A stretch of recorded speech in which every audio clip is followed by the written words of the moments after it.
The basketball world stopped cold when the news broke on Sunday.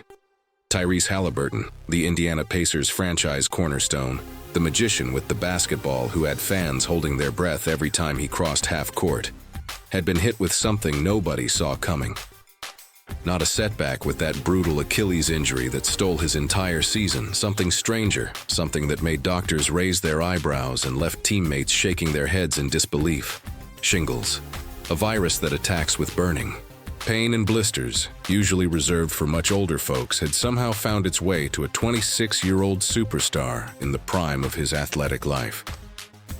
The timing couldn't have been more cruel. Let that sink in for a moment. A player who should be lighting up highlight reels right now, dropping dimes that make defenders look lost and pulling up from deep with that silky smooth stroke, is instead fighting off a virus while still trying to climb back from the most feared injury in sports. Picture the scene just days ago. Haliburton was on his way to meet the team in Washington, D.C., probably thinking about how good it would feel to see his guys, to offer that calming presence on the bench, to whisper advice to younger players during timeouts. Then something felt wrong. Strange symptoms that didn't make sense for a guy who has spent months grinding through rehab, pushing his body to the limit, doing everything asked of him and more. Instead of walking into the arena, he had to turn around and head back to Indiana. Instead of taking his usual spot on the bench, he had to face another battle nobody prepared him for. Now, anyone watching the Pacers this season knows exactly how much this team has missed their leader. The numbers tell a brutal story: 15 wins, 42 losses. That's what life without Haliburton looks like in Indiana. The guy who turned the Pacers into must-see TV, who made everyone in the building believe something special could happen. Every single night has been reduced to a spectator, and even that role got taken away from him for the next few weeks. Coach Rick Carlisle had to deliver the news to reporters, and you could almost hear the frustration in his voice. Another obstacle. Another delay, another reason why this nightmare season keeps getting worse. The Achilles tear itself was devastating enough. Game 7 of the NBA Finals, the biggest stage basketball has to offer, and suddenly Haliburton goes down. One moment he's chasing a championship, the next he's facing 6 to 12 months of grueling rehab. But he attacked that challenge the same way he attacks a pick and roll. Relentless, focused, determined to come back stronger. Reports had been positive. Progress had been steady. The comeback trail, while long, looked like it might actually lead somewhere good. Then this virus showed up out of nowhere. Here's what makes this whole situation so wild. Shingles usually hits people much older than Haliburton. The virus lives in anyone who ever had chickenpox, hiding out in nerve cells, waiting for the right moment to strike. Stress can trigger it. A weakened immune system can trigger it. Sometimes it just happens for no reason at all. After months of pouring everything into rehab, after the mental and physical toll of watching his team struggle from the sidelines, Haliburton's body finally said enough. The virus reactivated. The painful rash appeared. And suddenly the comeback had to pause for something nobody could have predicted. The next few weeks will test everyone connected to the Pacers.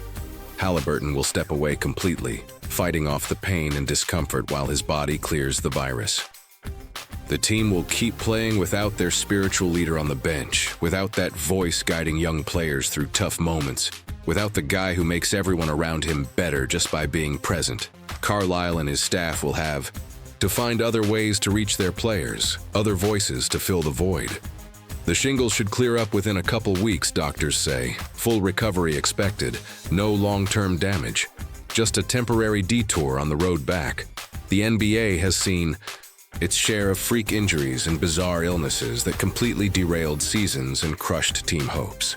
Tyrese Haliburton's shingles diagnosis during Achilles rehab stings, but basketball history is filled with players whose bodies betrayed them at the worst possible moments.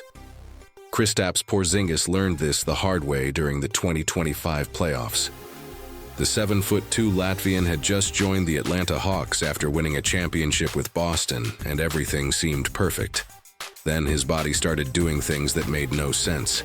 Standing up would send his heart racing to 130 beats per minute. Simple movements left him gasping for air. Doctors eventually diagnosed him with POTS, postural orthostatic tachycardia syndrome, an autonomic condition that turns everyday activities into nightmares. The Hawks watched their prized big man average under 8 points while shooting 15% from three, and Boston's repeat hopes crashed hard against the Knicks. One mysterious illness, one collapsed playoff run. Blood clots have become the silent monster lurking in NBA locker rooms. Cam Whitmore arrived in Washington ready to prove the Rockets made a mistake trading him away. The young forward showed flashes of athleticism, 9 points a game in limited minutes, a bright spot on a rebuilding Wizards team going nowhere fast. Then came the diagnosis nobody wants to hear. Deep vein thrombosis in his shoulder, the same condition that stole half a season from Victor Wembanyama. Then the Spurs dropped the news that stopped everyone cold. Deep vein thrombosis. The alien, who dominated highlight reels, disappeared from the court for the second half of the 2024-25 season. San Antonio's careful plan to build around their generational talent hit a wall made of medical charts and blood thinners. The kid who made everything possible suddenly needed to worry about something far more important than basketball. These stories circle back to Haliburton sitting alone in Indiana, fighting a painful rash while his team loses game after game. Shingles isn't cancer. It isn't blood clots threatening careers or hearts racing out of control. But it's another reminder that NBA players are human bodies trying to do superhuman things, and sometimes the body just pushes back. The Pacers have lost 43 games without their star. They'll lose a few more while he recovers from this. The comeback trail keeps adding detours, and every player on this list knows exactly how that feels. But for NBA fans who love watching special players do special things, this news hits different. Haliburton represents something pure about basketball. The joy he plays with, the way he makes everyone around him better, the celebrations after big plays that feel genuine instead of manufactured. He's the kind of player you tell your friends about, the reason you tune into random Tuesday night games in January. Watching him miss an entire season already hurt. Hearing that another random health issue popped up feels almost unfair. The silver lining in all this, Haliburton's attitude hasn't cracked. Carlisle mentioned talking to him several times since the diagnosis, and every time the star point guard stayed in good spirits. That matters more than most people realize. The mental battle of coming back from major injury often proves harder than the physical one. Staying positive when everything seems stacked against you separates the good players from the great ones. Haliburton clearly understands that. So where does this leave the Pacers and their franchise player? Right back where they started, waiting. The virus will be gone. The Achilles will be stronger. The year away from the game will feel like a distant memory. And Tyrese Haliburton will have another chapter in his story, another obstacle conquered, another reason to appreciate every moment he gets to do what he loves. For now, the basketball world wishes him well, hopes for a speedy recovery, and waits impatiently for the day when number 0 returns to doing what he does best, making magic with a basketball in his hands.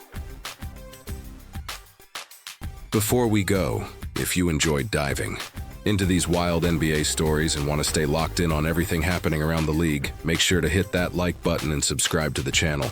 Trust me, you don't want to miss what we've got coming up next. And hey, share this video with your basketball friends. Nothing better than having someone to text when crazy news like this drops. Thanks for watching, and we'll see you on the next one.